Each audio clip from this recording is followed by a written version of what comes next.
we have to learn to embrace our authentic selves. So often we create a version of ourselves that is so hard to maintain.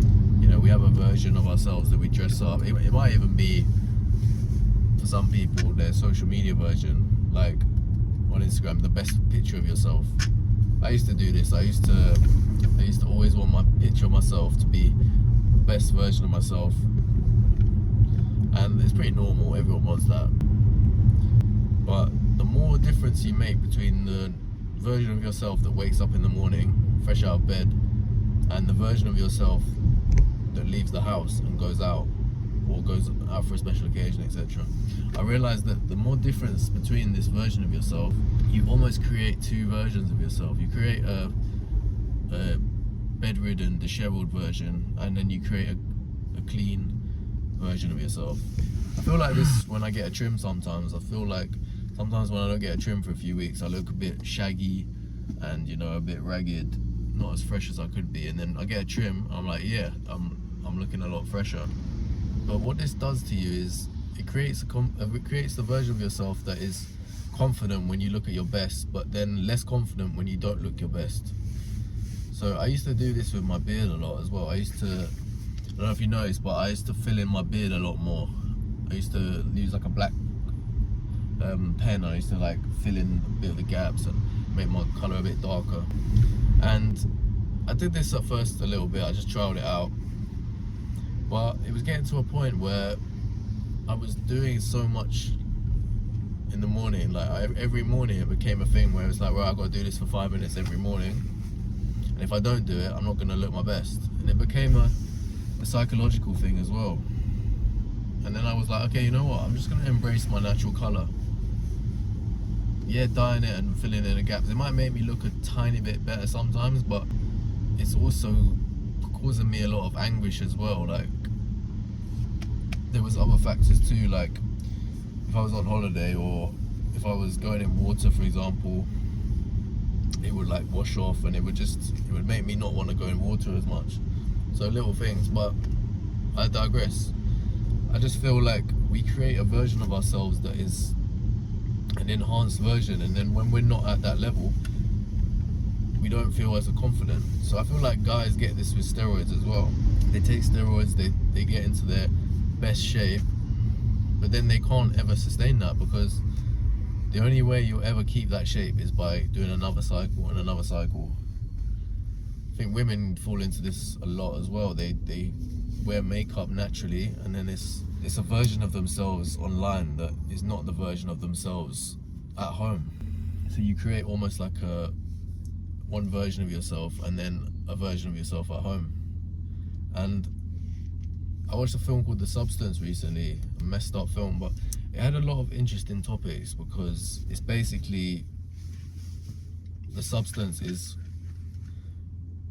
one person of your original self, and then it creates a younger version of yourself, like an enhanced version, and you have to switch between it every 7 days. But it was a fascinating topic, because the younger self gradually took more from the older self and started to hate the older self more and more and more, and it got really messy in the end.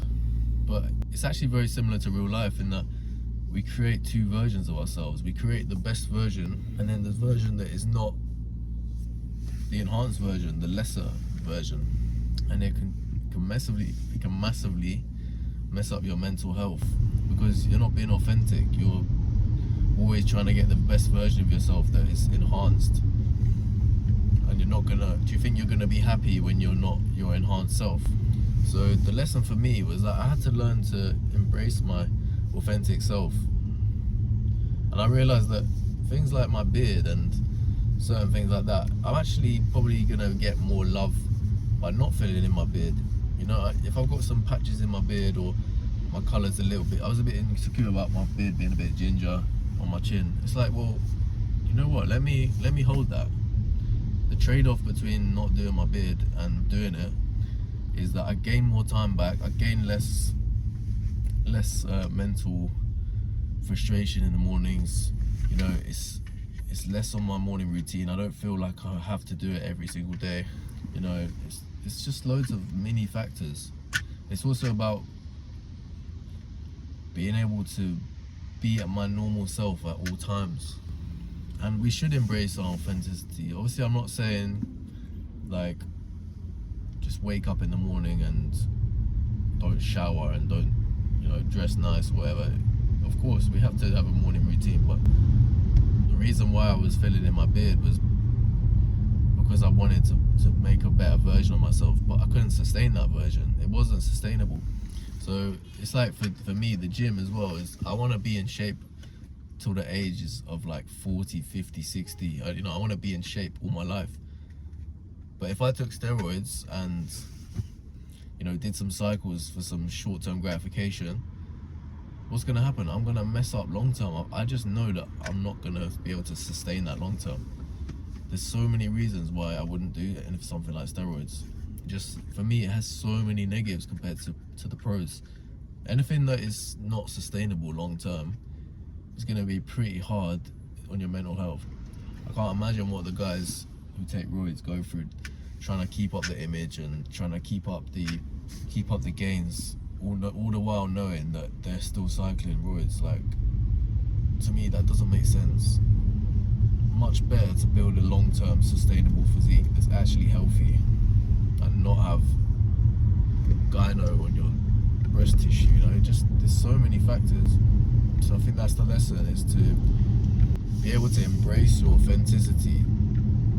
You know, those things, those little blemishes, those things that we're insecure about, they actually make us more unique. Like, it's like my teeth. I think I talked about this before. Like, I've got a bit of gappy teeth. You know, and I've always been a little bit insecure about my teeth. But then I was like, okay, I could go to Turkey, get veneers, spend a couple grand or a few grand on some veneers. But what does that do? It just turns me into some Essex lad, like with veneers. It turns me into every other guy. You know, I'm just becoming more the same as everyone else. And then what? Like my teeth, I don't know the negatives of veneers that deeply, but what are they gonna do? They're gonna file my teeth down and literally like get rid of my teeth just in order to put some new teeth in. It's like my teeth are healthy. I don't actually need new teeth. So, you know, I might not like my gappy teeth sometimes, but then it might be something that I need to embrace. Who knows? Maybe I'll get veneers in a few years, but my point still stands.